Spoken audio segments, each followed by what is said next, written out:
was there just sitting at the table, thinking now that things won't be the same. And would you like to go with me? And she answered no to me, but I guess I learned my lesson much too soon. I never thought she'd leave me here forever, but who knows just what the future brings. And would you like to go with me? And she answered no to me, but I guess I learned my lesson much too soon. Take away this never-ending sorrow, take this lonely feeling from my soul. If only I knew what things bring tomorrow, she'd be sitting here beside me, and my heart wouldn't go. Bueno, retomando las clases de estudio del trabajo, como ustedes pueden observar, nos estaban quedando en dos etapas importantes, aunque ya hicimos una primera introducción a las mismas. La primera, la que tiene que ver con el diseño del nuevo método, del que vimos solo algunos principios generales, y en las que en este, digamos, video vamos a tratar de completar. En segundo lugar, tampoco hicimos ningún comentario sobre la implementación, así que vamos a justamente analizar algunos principios generales de la implementación.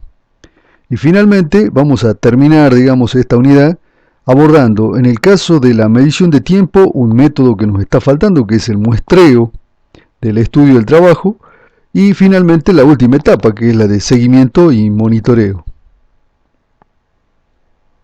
Bien, en relación al diseño del nuevo método, lo que vimos fue básicamente principios como la eliminación de todas aquellas actividades que no agregan valor, pero sí costos.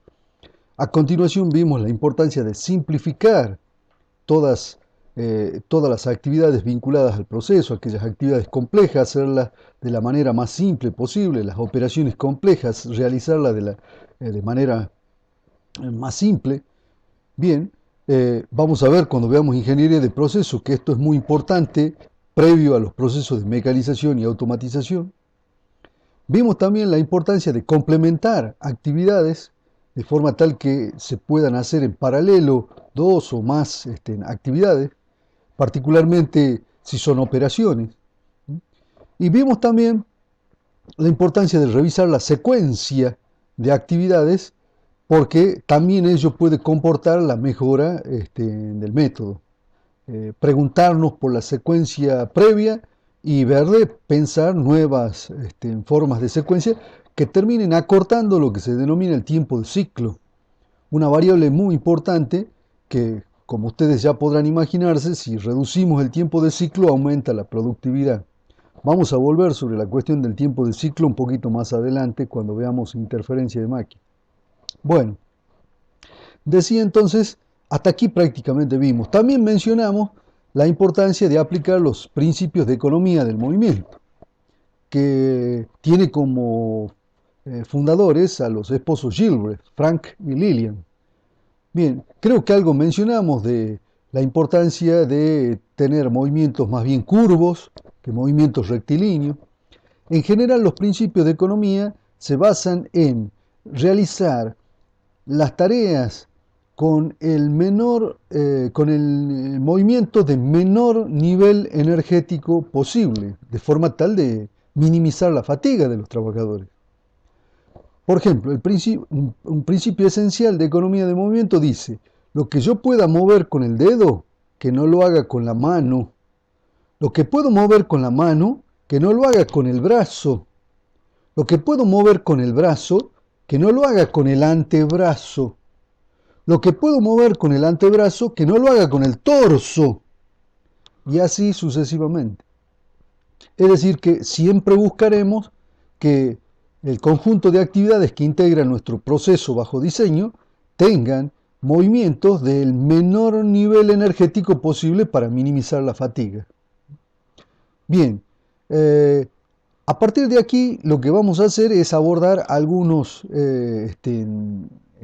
factores específicos para poder justamente incorporar nuevas lógicas de diseño. Esos factores específicos tienen que ver con los materiales involucrados en el proceso, con las herramientas, con la maquinaria, con el layout, es decir, con distintos factores que tienen que ver justamente con la realización material de los procesos de trabajo. Para cada uno de ellos vamos a elaborar una especie de checklist o reglas generales a tener en cuenta para justamente proceder al diseño.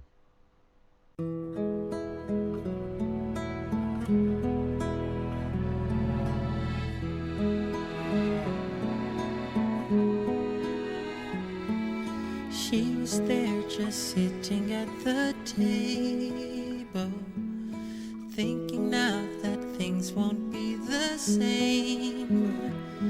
And would you like to go with me? And she answered no to me, but I guess I learned my lesson much too soon. I never thought she'd leave me here forever, but who knows just what the future brings.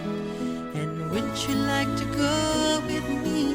And she answered no to me, but I guess I learned my lesson much too soon. Take away.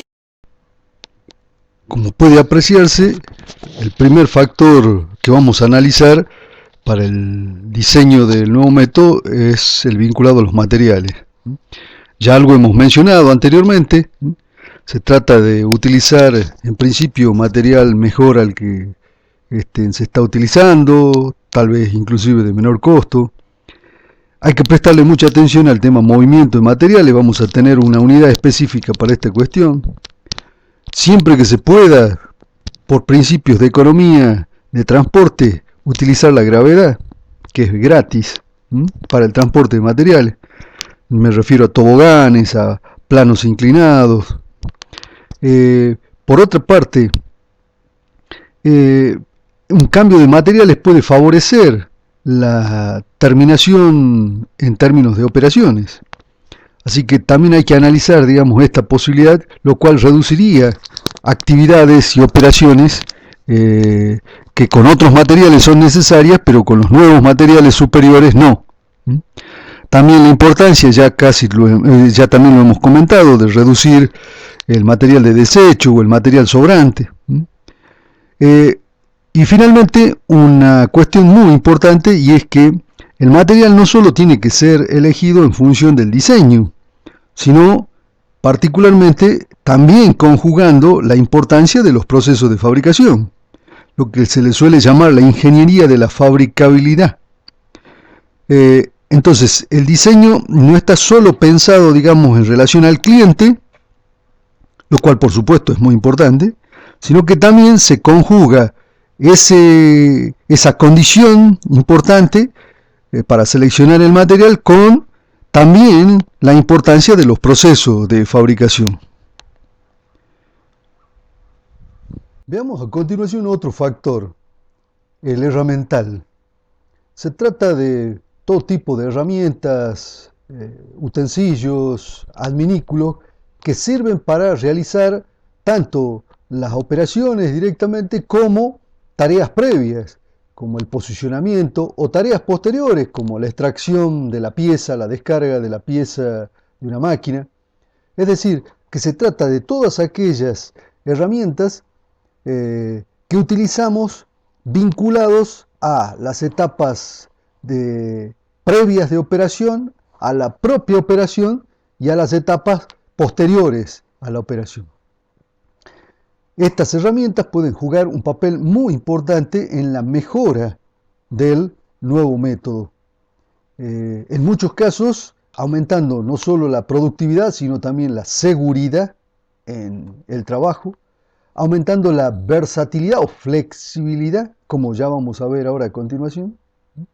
Bien, justamente la transparencia que viene nos marca todas las posibilidades que tiene un buen diseño del herramental asociado a la mejora de los procesos de trabajo. Como ustedes pueden apreciar, el herramental, en primer lugar, nos permite reducir riesgo. Por ejemplo, en zonas de atrapamiento, como vimos creo que la clase pasada, por ejemplo en el caso de una prensa.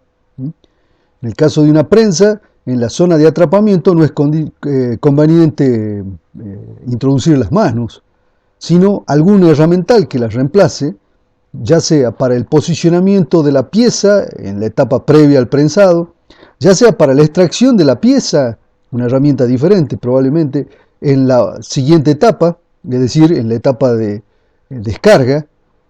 Por lo tanto, el herramental puede contribuir notablemente a la reducción del riesgo. En otros casos, puede incrementar la velocidad del trabajo. Por ejemplo, permitiendo la extracción más rápida de la pieza, de la prensa que mencionábamos anteriormente.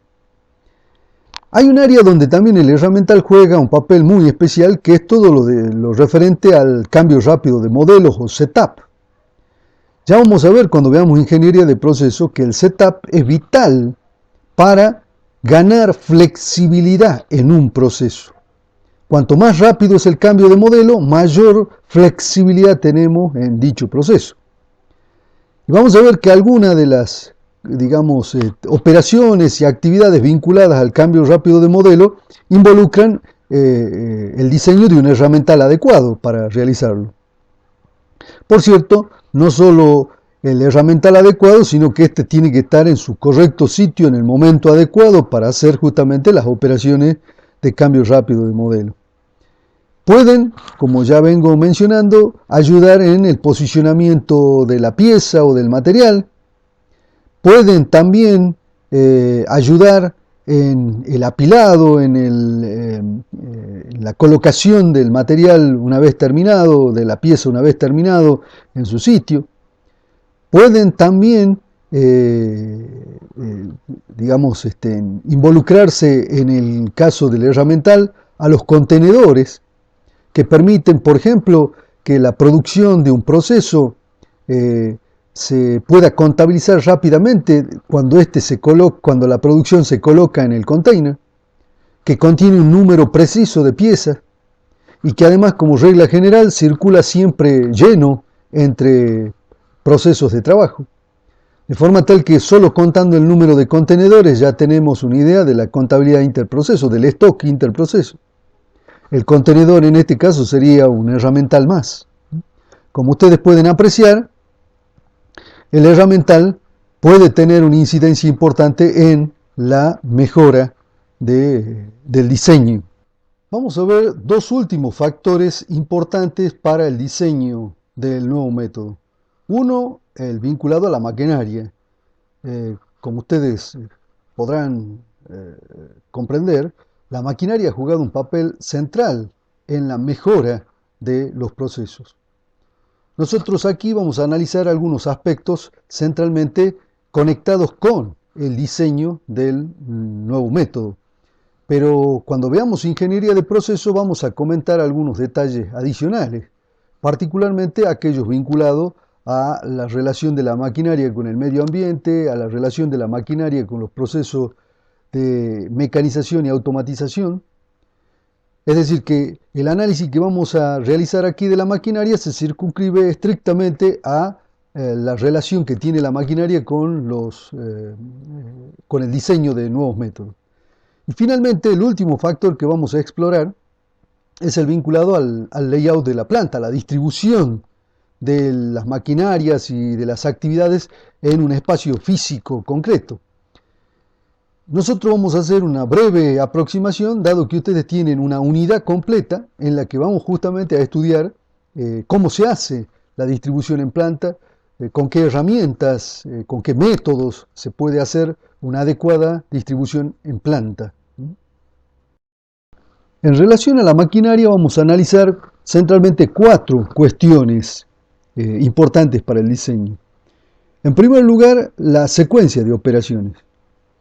En muchos casos, la reorganización de la secuencia de operaciones realizadas en una máquina puede conducir a importantes mejoras, particularmente, como ya lo mencionáramos, a el acortamiento del ciclo de proceso.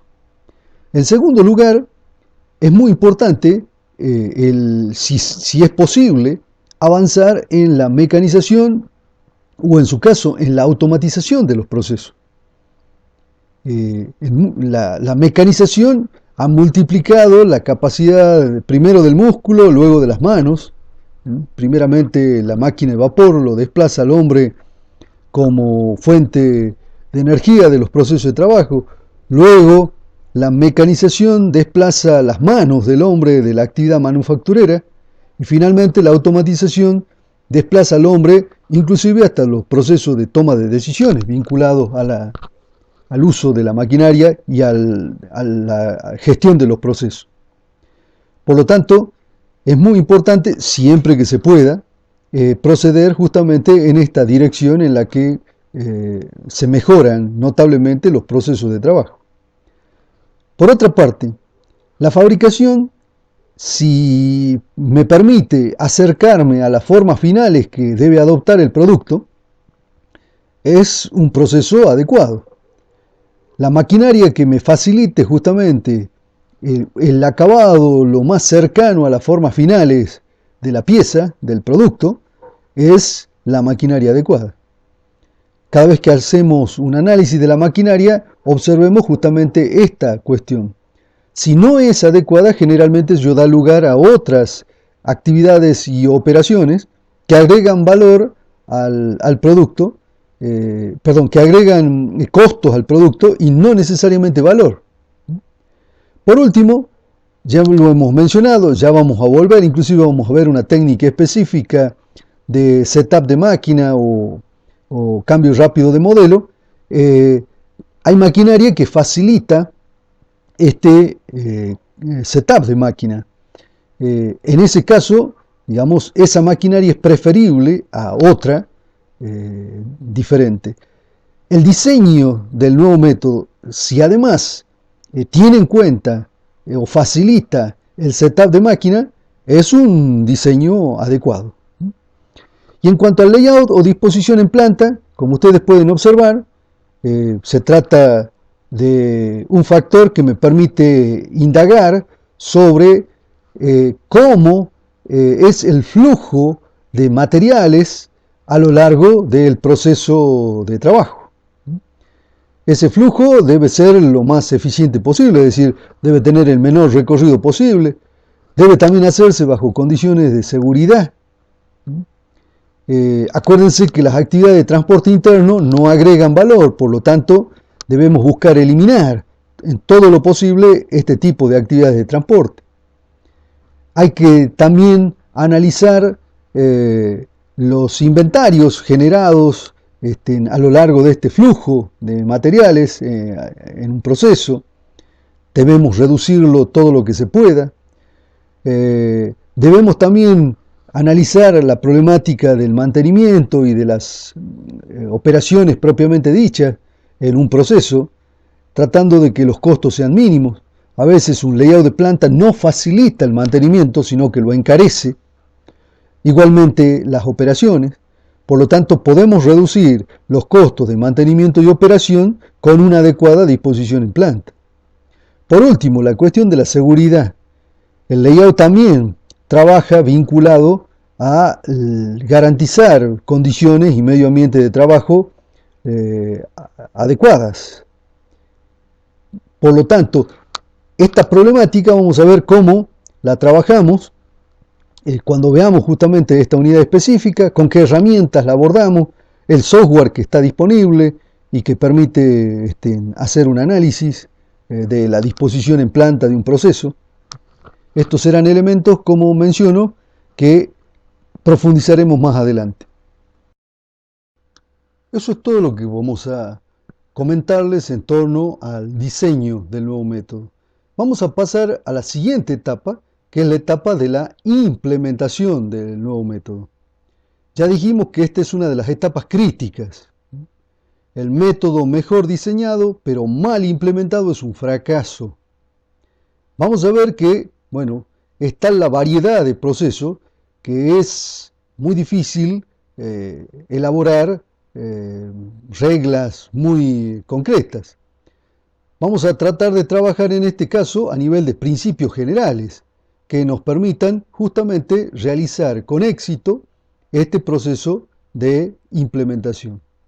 Dicho sea de paso, estos principios generales son condición necesaria, pero no suficiente para el éxito. Toda organización dispone de claves especiales, particulares. Ya vimos que es un sistema complejo, ya vimos que no hay linealidad causa-efecto, y vamos a ver que entre las herramientas que tenemos para la implementación del nuevo método está el sistema de incentivo, y allí está gran parte de las claves, no la única, pero gran parte de las claves de una implementación exitosa. Ese sistema de incentivos es un traje a medida para cada tipo de organizaciones, y habrá que pensarlo justamente para las situaciones especiales de cada organización. En primer lugar, como lo veníamos ya comentando desde el inicio de esta unidad, la participación de los trabajadores es una condición necesaria, aunque no suficiente, para el éxito de la implementación. Los trabajadores deben apropiarse del nuevo método, para lo cual es conveniente que participen y participen incluso desde el inicio mismo del estudio del trabajo, en la selección de los procesos, en el registro de los procesos seleccionados, en el análisis crítico e inclusive hasta en el propio diseño, de forma tal que la participación de los trabajadores permita que estos se apropien del nuevo método y tengan, por ende, la capacidad de llevarlo adelante. Un segundo principio básico es la capacitación. La posibilidad de implementar el nuevo método tiene en la capacitación la polea transmisora.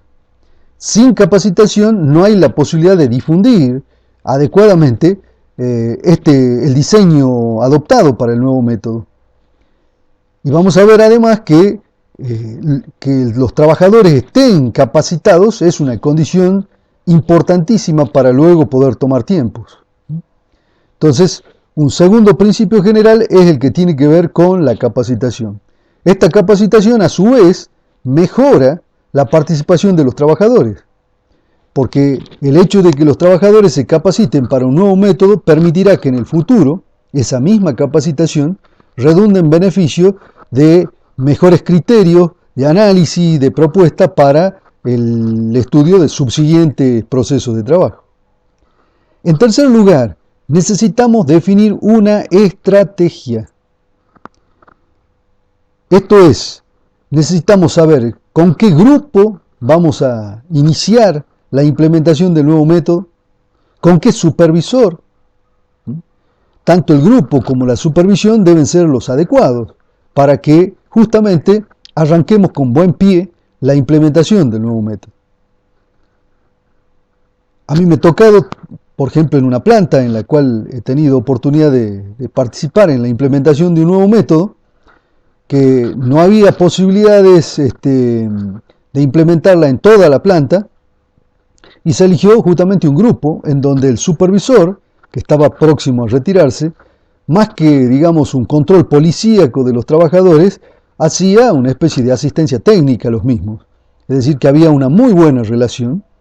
El grupo estaba muy bien avenido, había una importante armonía dentro del grupo. Bueno, y esto fue lo que indicó que era el grupo adecuado con la supervisión adecuada para justamente llevar adelante la implementación del nuevo método. Por otra parte, generalmente un proyecto necesita también un sujeto que lo lleve adelante. El proyecto del nuevo método necesita de un liderazgo.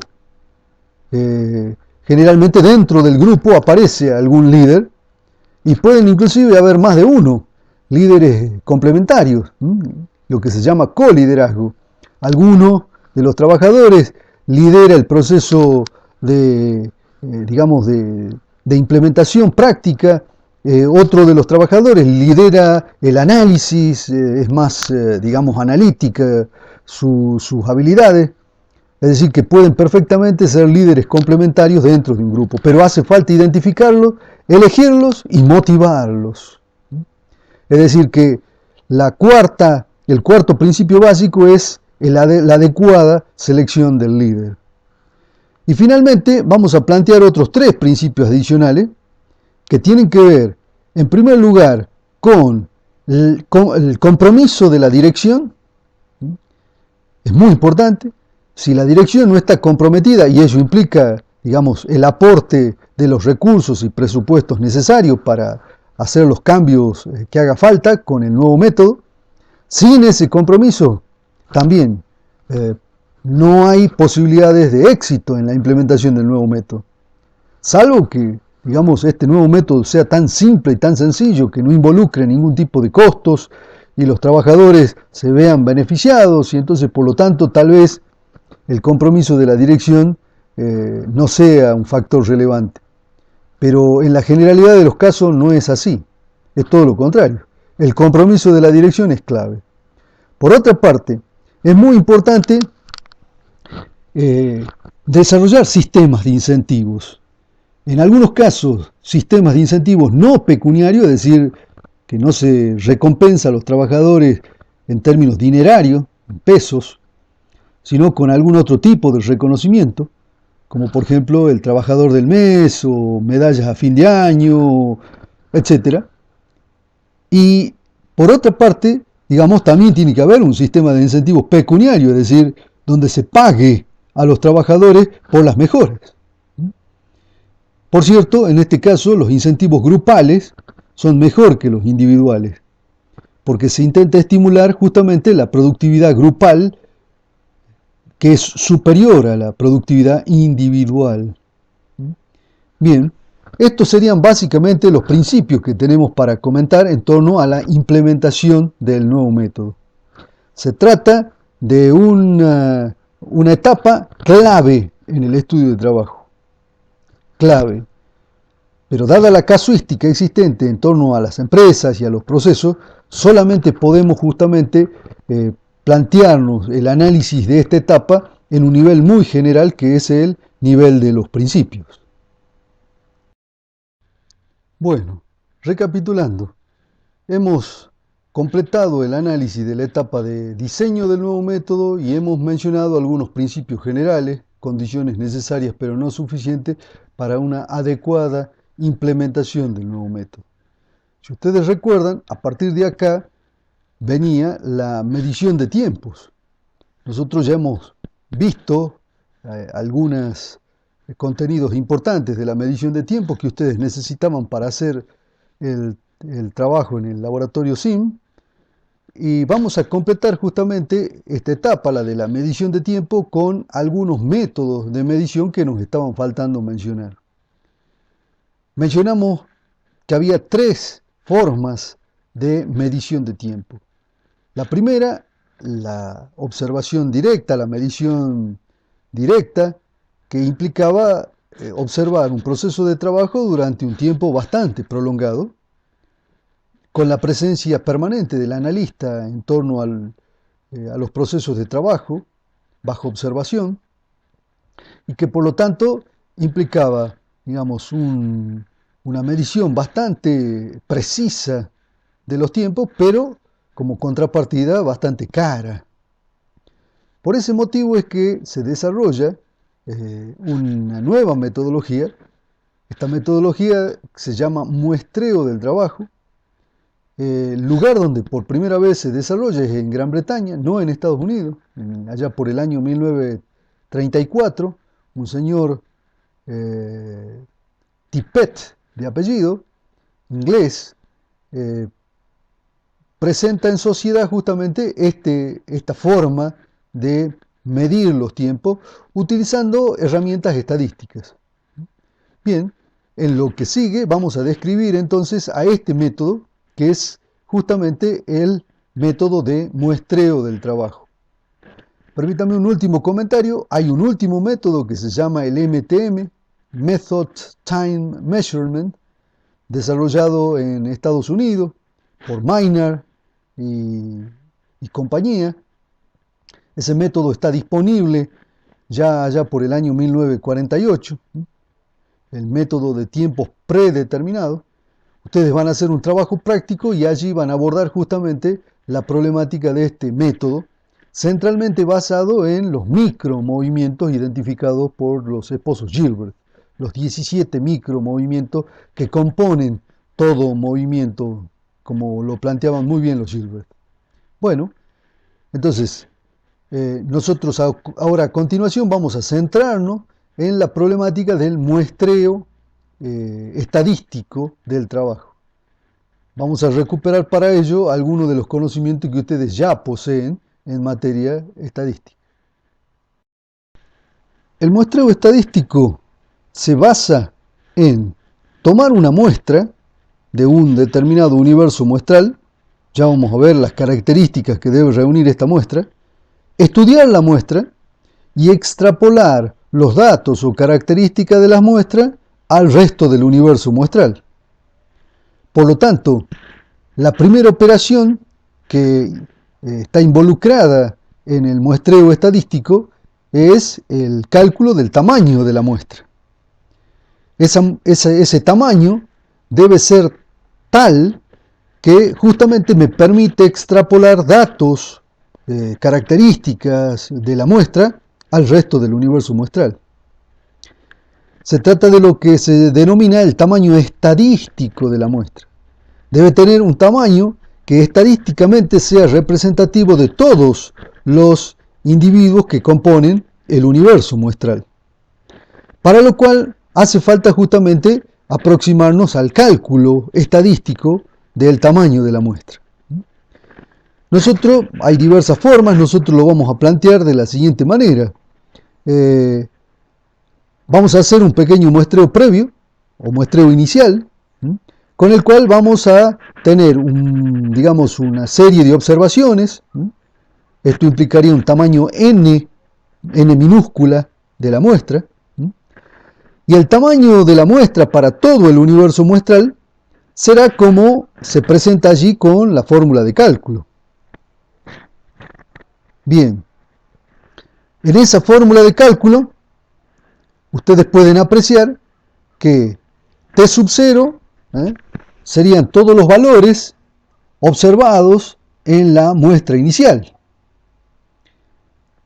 Es decir, que tendríamos una cantidad n minúscula de observaciones en las que tenemos un tiempo observado T sub 0. Por otra parte, en la fórmula del tamaño de la muestra para todo el universo muestral, fíjense que interviene otro factor adicional que es E, que sería justamente el margen de error o porcentaje de error. Sería la inversa del nivel de confianza.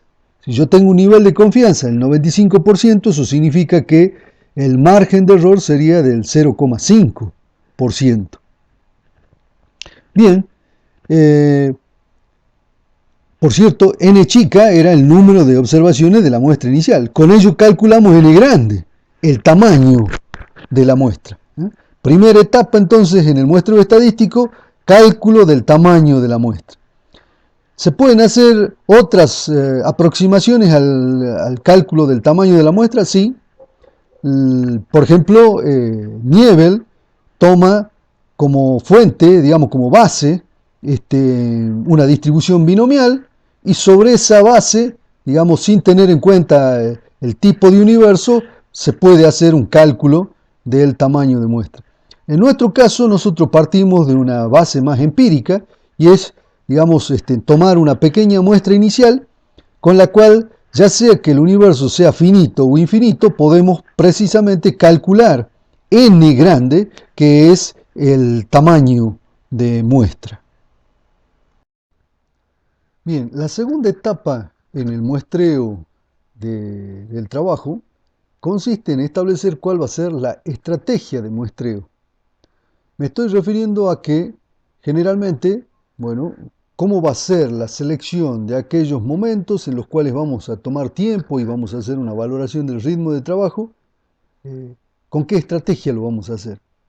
Existen básicamente dos grandes estrategias. Una se llama el muestreo aleatorio simple, es decir, que se trataría de una especie de gran tambor en donde todos los momentos en los cuales yo puedo tomar tiempo están representados por números que están, digamos, rotando. Cada uno de esos momentos tiene igual probabilidad de ser seleccionado. A su vez, el muestreo aleatorio simple puede, digamos,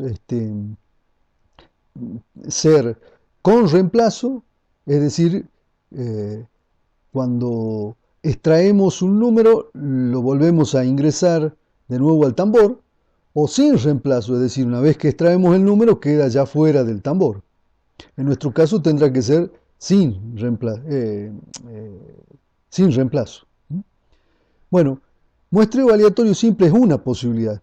Otra posibilidad, en términos de estrategia de muestreo, es el denominado muestreo estratificado. Permítame poner un caso concreto vinculado al estudio del trabajo. Imagínense que tenemos 3 turnos y además consideramos que el proceso de trabajo que tenemos bajo estudio no se ejecuta de la misma manera o hay factores que lo condicionan en el turno mañana, en el turno tarde y en el turno noche. Es decir, que en los 3 turnos no se realiza necesariamente de la misma manera el proceso de trabajo, debido a la existencia, como decía, de factores condicionantes. En ese caso es conveniente elegir como estrategia de muestreo el muestreo estratificado. Un estrato sería el turno mañana, otro estrato sería el turno tarde, otro estrato sería el turno noche. Dentro de cada estrato, los momentos que vamos a seleccionar deben tener igual probabilidad para evitar un sesgo de la muestra, claro, un sesgo en la medición. Entonces, dentro de cada estrato, todos deben tener igual probabilidad de selección. Y también tiene que haber un número representativo de cada uno de los estratos para que la muestra no esté sesgada. Entonces, por eso se recurre a, digamos, un número representativo más o menos equivalente del turno mañana con relación al turno tarde y con relación al turno noche. Esto evitaría finalmente el sesgo en la medición de la muestra. Nosotros vamos a, digamos, a sugerir que, salvo casos muy excepcionales como este que estamos mencionando, se recurra al muestreo aleatorio simple. La estrategia de muestreo garantiza que no vamos a introducir sesgos en la medición de la muestra. El muestreo aleatorio simple es equivalente a un dado que tiene miles de caras. Entonces lo tiramos y cada vez que sale una de esas caras, esa tiene igual probabilidad que otras de salida. O como el caso que mencionaba de un bombo de lotería. Todos los números dentro tienen igual probabilidad de ser seleccionados. En la transparencia a continuación recogemos básicamente los comentarios que hice anteriormente. Un detalle adicional que hay que señalar es que sobre la base de una estrategia de muestreo, por ejemplo en este caso el muestreo aleatorio simple, elegimos los denominados números aleatorios. Estos números aleatorios me permitirán, ya voy a comentar cómo, seleccionar el momento en el cual hacer la medición. Por lo tanto, esta etapa es muy importante, digamos, porque me provee no solo de la estrategia de muestreo, sino también me identifica el momento en el cual vamos a hacer la medición. Para entender el uso de los números aleatorios, permítame un ejemplo. Supongamos que tenemos que hacer un muestreo estadístico de un proceso de trabajo y que consideramos que en un lapso de 3 semanas, en las cuales tenemos un solo turno, se trabajan 8 horas, bueno, en ese lapso, digamos, podemos hacer las observaciones pertinentes.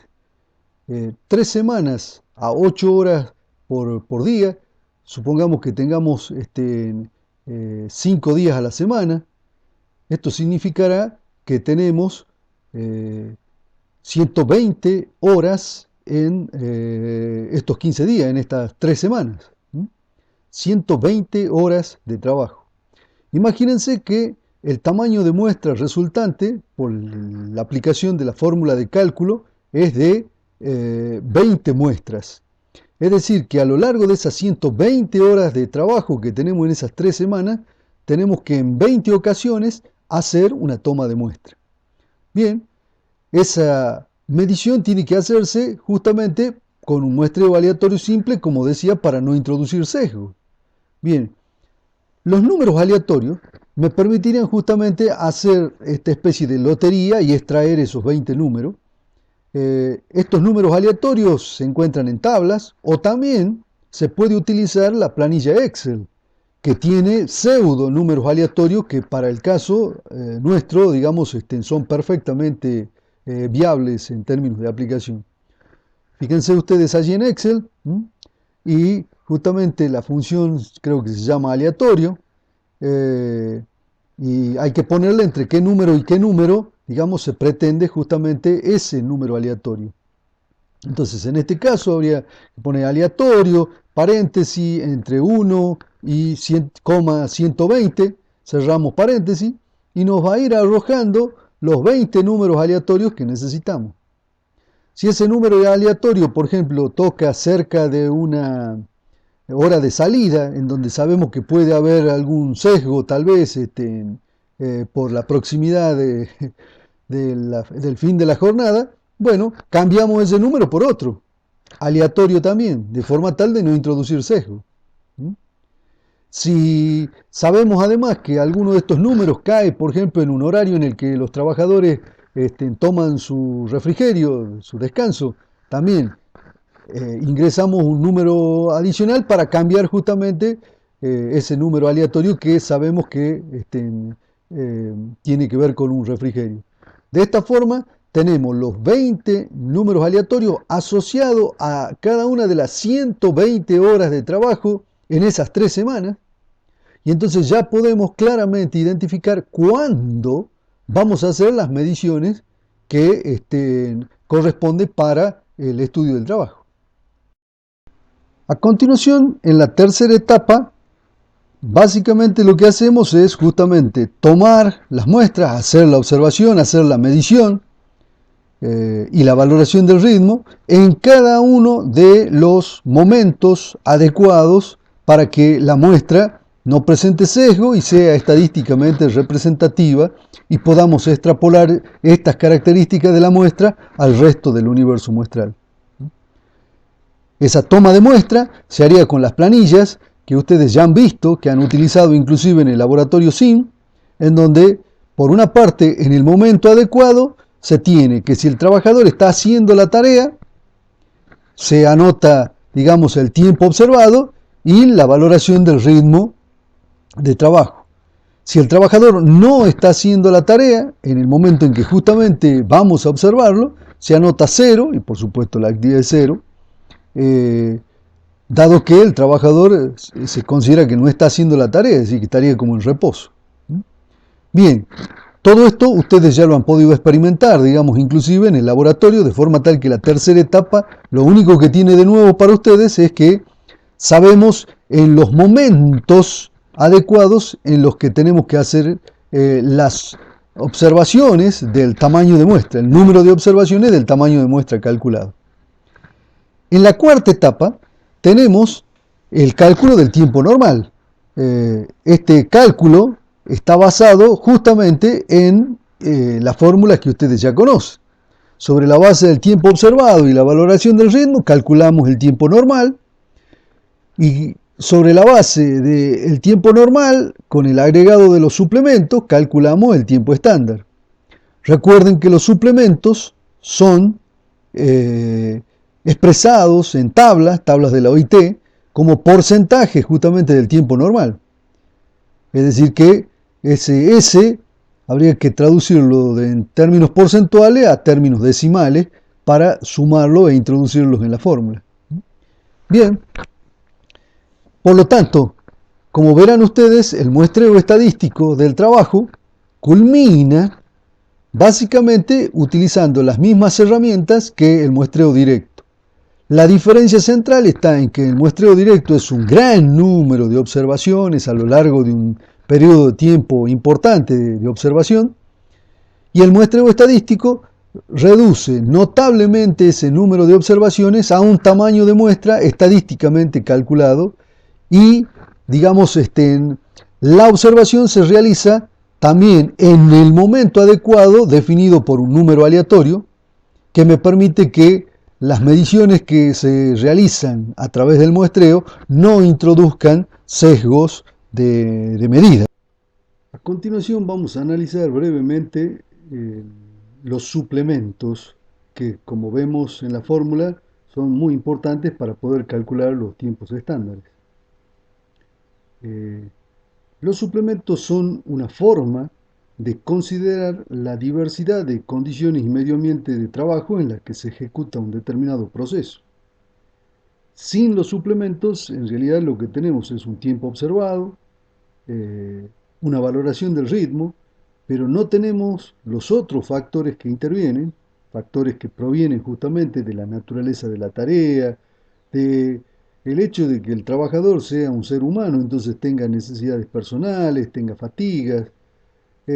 Considerar también la existencia de determinadas problemáticas en torno al proceso de trabajo, como interferencia de máquina, como acuerdos con la dirección para, digamos, determinados descansos. Bueno, todo este conjunto de factores necesitamos tomarlo en cuenta para poder calcular adecuadamente los tiempos estándares. Veamos a continuación en qué consiste un suplemento, qué características tiene y, bueno, la naturaleza del mismo y cómo se lo calcula o cómo se obtienen estos valores.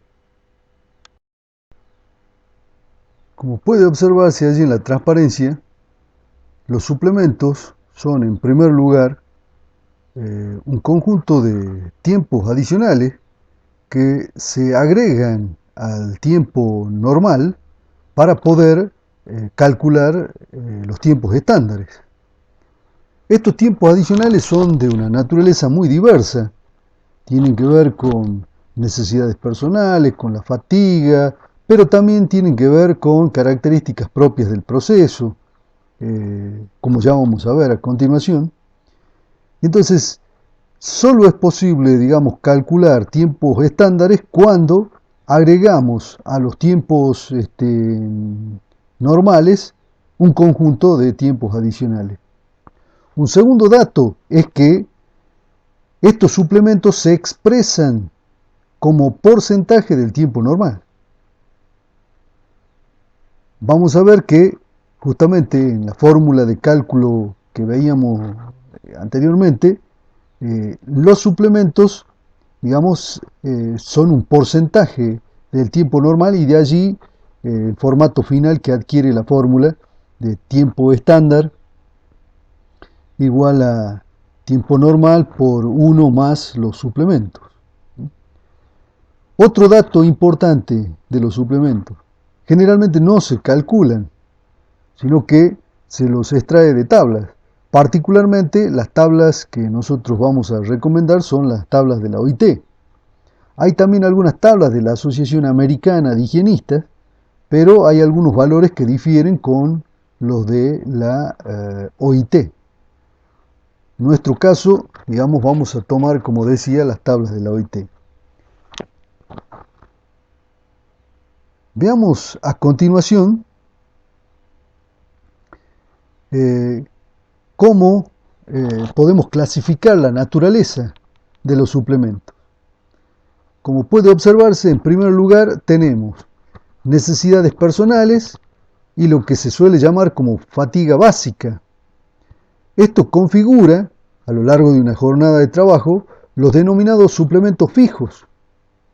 Por ejemplo, se han hecho estudios mediante los cuales, bueno, se observan qué tiempo de la jornada laboral es necesario para contemplar las necesidades personales de los trabajadores, ir al baño, tomar agua, con la fatiga básica, que es sencillamente concurrir al trabajo y estar allí en el trabajo las 8 horas. Esto configura los denominados suplementos fijos. Según la OIT, de arranque, estos suplementos fijos valen el 10%.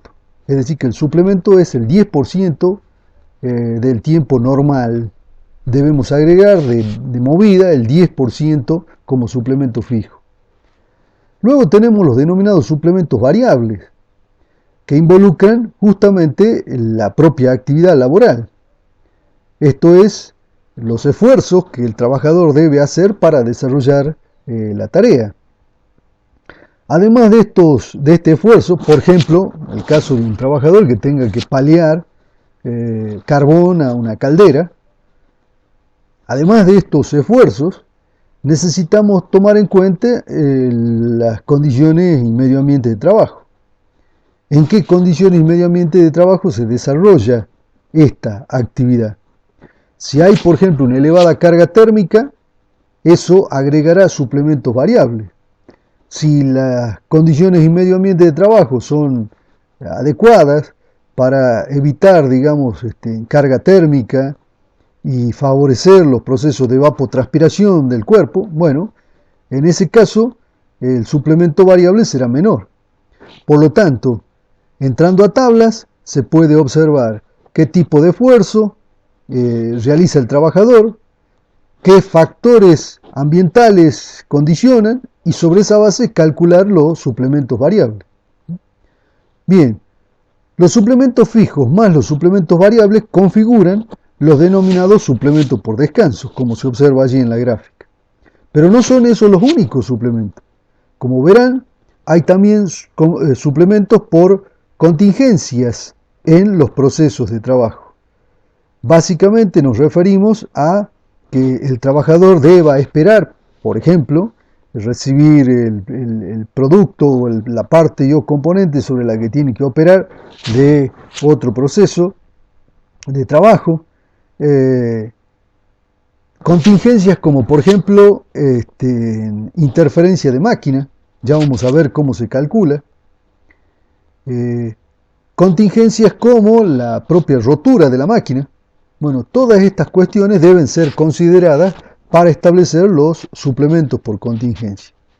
Por otra parte, tenemos los denominados suplementos especiales, que tratan de contemplar alguna situación específica de trabajo. Finalmente están los suplementos por políticas de empresa. Se trata de suplementos discrecionales pactados entre la patronal y los trabajadores, muchas veces recogidos en los convenios colectivos de trabajo. Y entonces, con todos estos suplementos, tanto los suplementos por contingencia, los suplementos especiales, que bueno, se producen, por ejemplo, cuando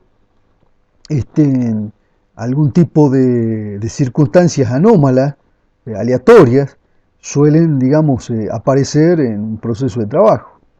No sé, un proceso de trabajo en el cual trabajemos con bobinas de papel, de repente la bobina rompe de manera aleatoria, y entonces tenemos la necesidad de contemplar justamente estos eventos aleatorios a través de los denominados suplementos especiales.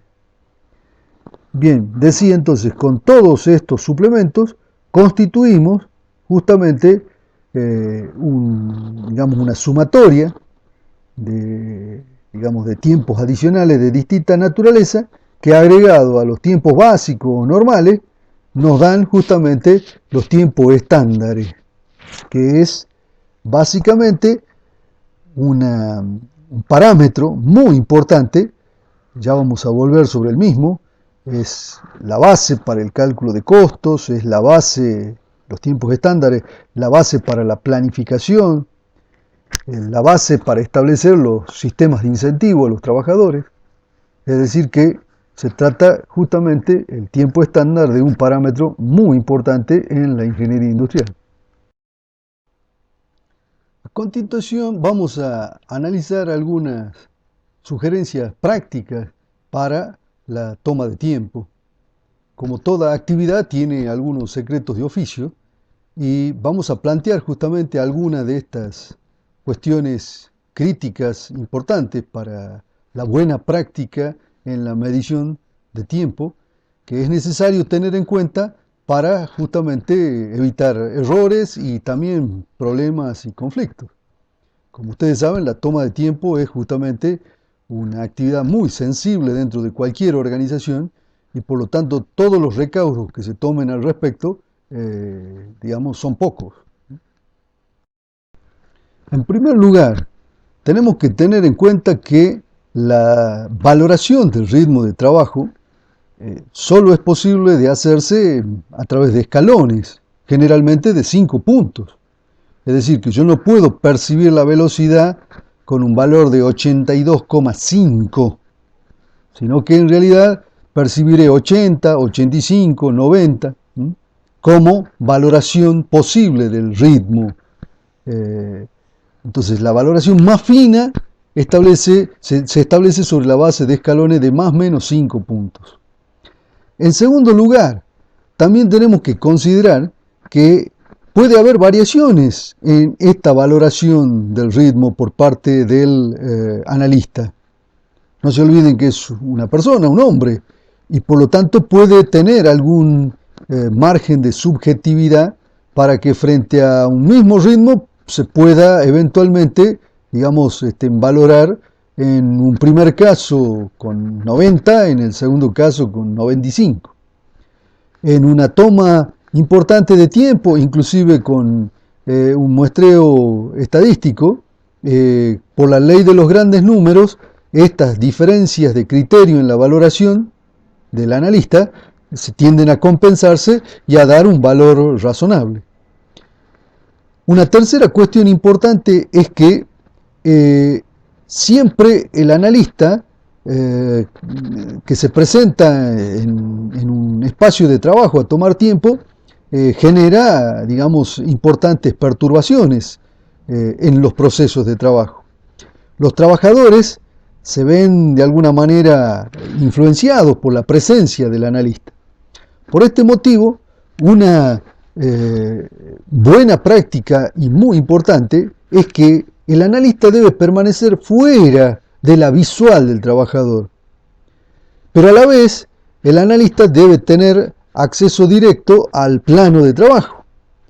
Esto implicará que el analista se parará a la espalda, pero a un costado del trabajador. A la espalda, digamos, evita el contacto visual con el trabajador y reduce las perturbaciones.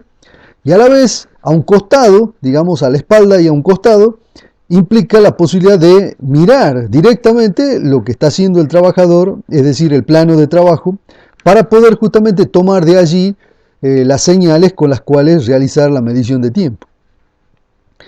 Una cuarta cuestión importante es que, ya lo vimos, lo comentamos en clase, es muy recomendable identificar señales, particularmente auditivas, pero también pueden ser visuales, con las cuales referenciar el inicio o el fin de una actividad que se está cronometrando. De esta manera, cada vez que se va a medir la actividad, se tiene siempre una misma referencia de final, de inicio y de final, lo que, digamos, mejora notablemente la calidad justamente de las mediciones realizadas. Por otra parte, si el método que hemos diseñado e implementado no es lo suficientemente robusto, es decir, que sea válido en toda situación de trabajo, es decir, en toda condición de trabajo, cuando realizamos la medición, podemos observar que las medidas que arroja, digamos, el cronómetro son muy dispersas. Esto es, en vez de ser una campana de Gauss con una media central bien determinada, se trata de una campana de Gauss muy achatada, no acampanada, y entonces cuando se dan este tipo de circunstancias, el problema no está en la toma de tiempo, sino en el diseño del nuevo método. Por lo tanto, si nosotros observamos que en la medición se dan medidas muy dispersas, esto significa que el método no es robusto porque no resiste la variación de las condiciones de trabajo en las cuales se ejecuta el proceso. Y hay una última, digamos, cuestión central para la toma de tiempo, necesitamos que las partes involucradas sepan exactamente eh, con qué objetivo se va a llevar la medición del tiempo, estén todos de acuerdo en esa cuestión, es decir, se logre un consenso, estén los actores involucrados, esto es, los trabajadores, también puede ser, digamos que sea práctica usual, la presencia del sindicato, la presencia de los supervisores o la patronal, y por cierto, el analista, y él o los trabajadores seleccionados. Entonces, es muy importante que haya acuerdos al respecto. Logrados los acuerdos, no hay problema en la toma de mediciones. Los trabajadores deben saber cuál es el objetivo con el cual se hace la medición del trabajo. Si no, digamos, usualmente no solo aparecen conflictos, sino también desviaciones muy importantes en las medidas, con lo cual, digamos, el recurso que estamos gastando en hacer la medición, en realidad se está malgastando. Veamos a continuación un caso a través de un video de un proceso de trabajo, el barrenado de una polea, es decir, la perforación de una polea, eh, en donde pongamos justamente en práctica los elementos que acabamos de ver, es decir, cuál es el ciclo de trabajo, dónde comienza, dónde termina, cuáles son las actividades que lo componen, qué elementos auditivos podríamos utilizar. Vamos, el video tiene un audio, el audio original de la planta. Eh, ¿Dónde nos pararíamos para tomar tiempo sin interferir, digamos, en la visual del trabajador, pero con acceso al plano de trabajo? Todos los elementos que acabamos de ver.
No, la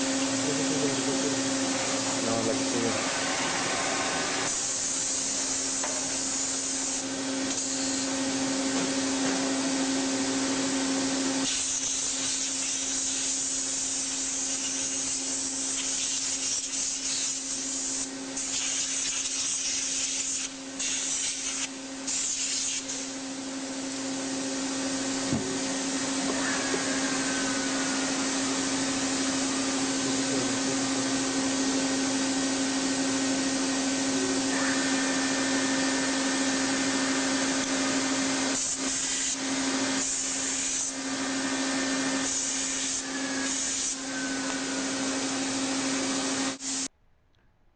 Este proceso de trabajo es típico en la relación hombre-máquina.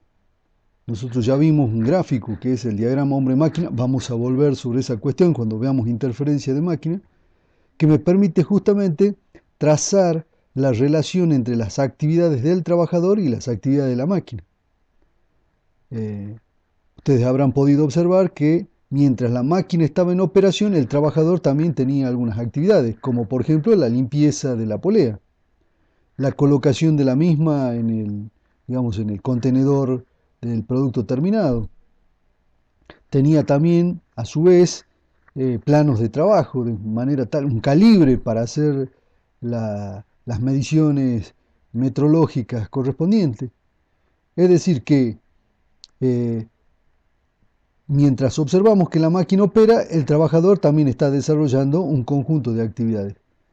Vamos a profundizar el análisis justamente de este tipo de procesos de trabajo en donde se da centralmente una relación entre el hombre y la máquina.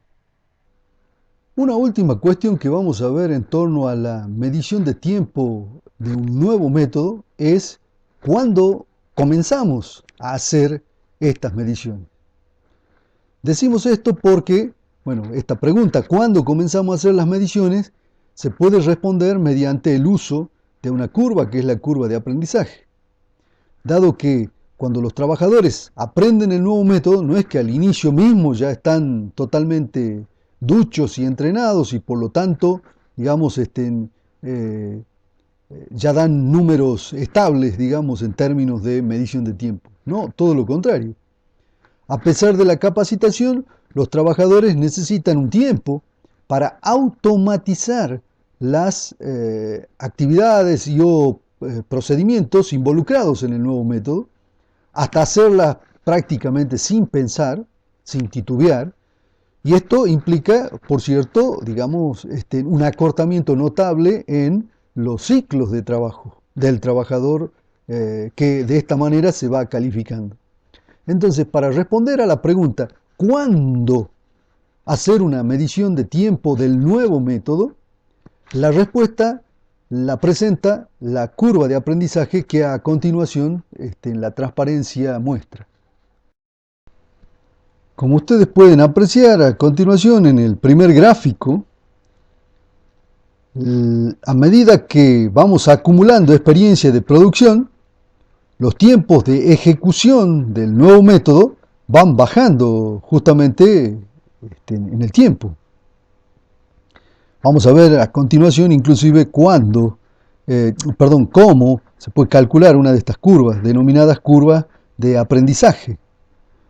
Bien, fíjense que en algún momento la curva empieza a tomar un carácter asintótico. Este justamente es el momento de realizar la medición de tiempo. La segunda curva que ustedes tienen allí, en vez de medirse en términos de producción acumulada, podemos medirla por el número de ciclos de trabajo, es decir, el número de veces que el trabajador repite el mismo proceso de trabajo. Fíjense que a medida que aumenta el número de ciclos de trabajo por parte ejecutados por el trabajador, ocurre lo mismo que en la curva anterior.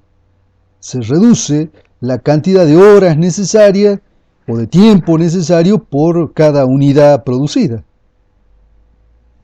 Cuando ésta adquiere un carácter asintótico, allí es cuando necesitamos justamente hacer la medición de tiempo pertinente. Matemáticamente, las curvas de aprendizaje pueden expresarse a través, por ejemplo, de una función exponencial como la que la fórmula allí lo indica, donde t sub 0 es justamente el tiempo de ejecución de la tarea al inicio, cuando el método está recién comenzando a implementarse. Se podrán imaginar que no es conveniente tomar tiempo allí, sino justamente en el otro extremo, como lo marca la elipse, que es donde se gana estabilidad. El trabajador, como decía anteriormente, automatiza la realización de la tarea, lo hace sin pensarlo, ya lo hace de manera, digamos, claramente automática, y entonces es allí donde, digamos, es pertinente la toma de tiempo de una tarea. Bueno, vamos a analizar la última etapa en el estudio del trabajo, que es la etapa de monitoreo y seguimiento. No por ser la última es de menor importancia, como vamos a ver. Si me permiten, voy a poner la transparencia para recordarles todo el proceso general y mostrar dónde estamos ahora parados analizando el estudio del trabajo, y a continuación vamos a justamente comentar esta etapa. Como pueden ustedes observar, allí tenemos el seguimiento y monitoreo como última etapa del estudio del trabajo. Ya hemos analizado todas las etapas previas y vamos a ver en qué consiste precisamente el seguimiento y monitoreo en forma específica. En primer lugar, digamos que es importante el monitoreo y seguimiento porque las organizaciones son resilientes. Nosotros ya hemos visto el concepto de resiliencia. Es decir, que las posibilidades de modificar un procedimiento, una práctica organizacional, una rutina organizacional, implica que tiene que haber un esfuerzo muy importante en esta dirección. Y una vez hecho el esfuerzo, por ejemplo, el diseño y la implementación del nuevo método, necesitamos aún seguir observando, hacer un seguimiento y un monitoreo, porque generalmente se tiende a volver hacia atrás, se tiende a volver a implementar o a llevar a cabo las prácticas anteriores, los métodos anteriores. Un detalle importante, fíjense, cuando uno implementa un nuevo método, y digamos, se ha practicado durante mucho tiempo en la organización, ese nuevo método se transforma en lo que se llama una rutina de trabajo. Es decir, el trabajador ejecuta la tarea, como decía anteriormente, de una manera casi automática. No tiene que recurrir al manual de procedimientos para saber qué tarea va primero, qué actividad va después.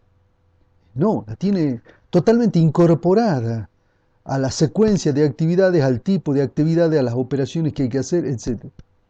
Entonces, cuando un trabajador o un grupo de trabajadores tiene incorporado hasta este nivel, digamos, de automatización, un proceso de trabajo, un procedimiento de trabajo, entonces se suele hablar de rutinas de trabajo.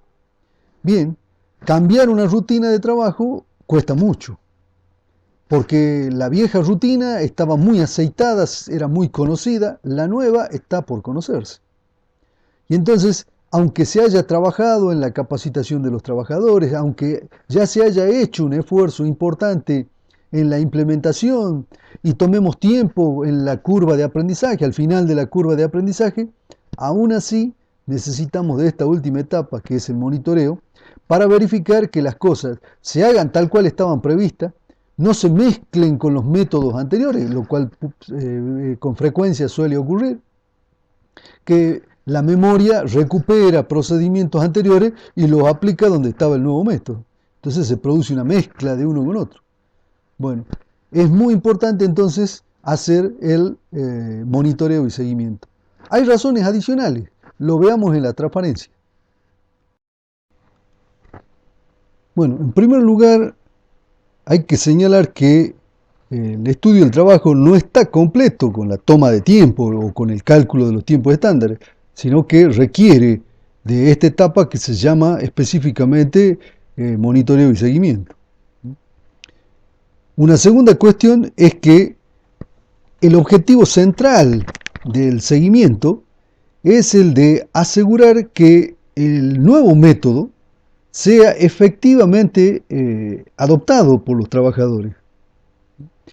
Por lo tanto, necesitamos observar que el nuevo método se ha efectivamente transformado en una nueva rutina de trabajo por parte de los trabajadores. Ciertamente, no solo los trabajadores deben reconocer la existencia de un nuevo método, sino también todos los otros personajes involucrados, supervisores, el sindicato, la gerencia de la empresa. Es decir, que el objetivo central de esta etapa, que es asegurar que efectivamente se adopte el nuevo método, tiene que ver justamente con acompañar a el proceso de adopción con un monitoreo que permita justamente transformar al nuevo método en una rutina de trabajo. Por otra parte, tenemos que verificar que los tiempos estándares establecidos y calculados en la etapa previa sean realmente, digamos, equitativos para calcular la remuneración de los trabajadores. Y por supuesto, también estos tiempos estándares sean una base importante para la mejora de la rentabilidad de la empresa. Dos objetivos que no necesariamente están disociados, es decir, que sean objetivos, digamos, opuestos, sino que pueden perfectamente compatibilizarse con el establecimiento de tiempos estándares que sean equitativos, como mencionaba. Y la herramienta para verificar justamente la equidad es el seguimiento y monitoreo. Por otra parte, ese seguimiento y monitoreo aplicado a los métodos ya implementados permitirá de vez en cuando revisar los estándares ya fijados. Es decir, que el monitoreo y seguimiento no solo tiene por objetivo acompañar la adopción del nuevo método, sino que también como objetivo colateral puede, digamos, ser la herramienta con la cual revisar los estándares ya establecidos. Y por último, una función muy importante del monitoreo y seguimiento es justamente la captura de mejoras y sugerencias por parte de los trabajadores. Eh, Aquí no tenemos the one best way, la única y mejor forma planteada por Taylor, sino que reconocemos que todo método es perfectible, que todo proceso de trabajo estandarizado es perfectible y por lo tanto que se pueden hacer mejoras importantes. Nadie sabe más de un proceso de trabajo que quien lo lleva a cabo todos los días, los trabajadores. Y estos son justamente los que perciben las posibilidades de mejora una vez que se pone en ejecución el nuevo método. Bueno, el monitoreo y seguimiento tendrá entonces la misión de, mientras observa que se adopta el nuevo método, mientras permite la revisión de los estándares ya establecidos, también captura sugerencias y mejoras que se pueden hacer, que la hacen de hecho los trabajadores, y con las cuales se puede hacer justamente la revisión de los métodos y los tiempos del proceso en cuestión.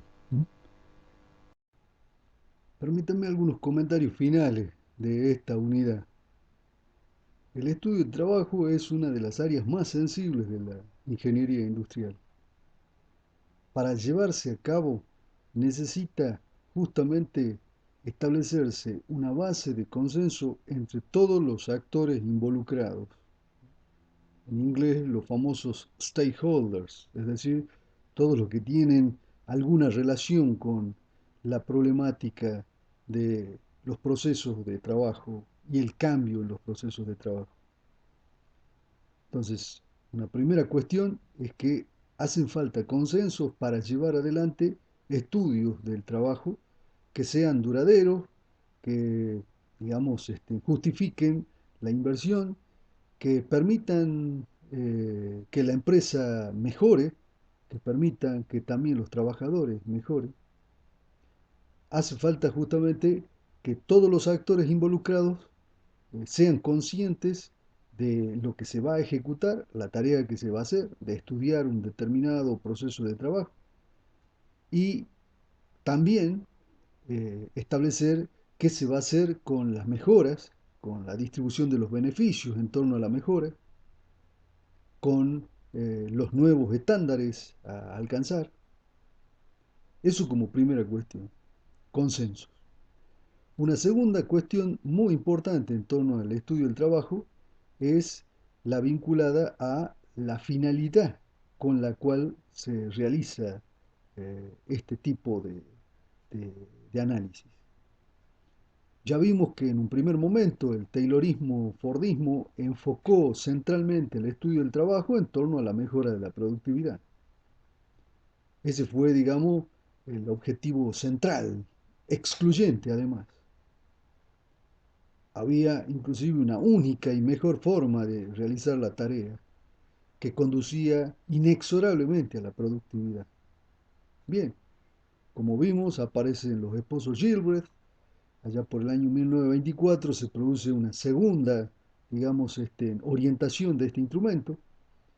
Deja de ser centralmente enfocado sobre la mejora de la productividad y pasa a ser enfocado sobre la reducción de la fatiga, la minimización de la fatiga de los trabajadores. Años después, en la década de los 50, 60, aparecen los japoneses, retoman el uso de esta herramienta, orientándolo hacia el cambio en las organizaciones. Hoy el estudio del trabajo está en la base de cualquier cambio organizacional que se quiera plantear. Por lo tanto, el estudio del trabajo adquiere una nueva perspectiva. En este sentido, el estudio del trabajo desde el Lean Production, desde el Just in Time, está centralmente vinculado a la mejora en las organizaciones. La posibilidad justamente de explotar esas mejoras tiene que ver con una tercera cuestión central en los estudios de trabajo, y es la participación de los trabajadores. El logro del uso de esta herramienta como herramienta principal en el cambio organizacional solo es posible con la participación de los trabajadores. Es decir, que es muy importante prever todas las instancias en las que los trabajadores van a participar. Inclusive, es muy importante capacitar a los trabajadores para que esta participación sea cada vez más calificada. Y por cierto, no solo se obtengan beneficios de mejores condiciones y medio ambiente de trabajo para este, los trabajadores, sino que también, digamos, con ello se logren mejoras en la productividad y la rentabilidad de la organización. Es decir, que la posibilidad de aunar dos objetivos que aparentemente pueden funcionar de manera antagónica, eh, bueno, está justamente vinculado a la participación de los trabajadores. Una participación inteligente, una participación que tiene que estar claramente establecida. Entonces, por lo tanto, digamos, eh, es muy importante para realizar los estudios de trabajo hacer una previsión previa de cuál va a ser la participación de los trabajadores. Estos tres puntos permitirían justamente eh, concretar el estudio del trabajo y extraer de este estudio el mayor provecho posible.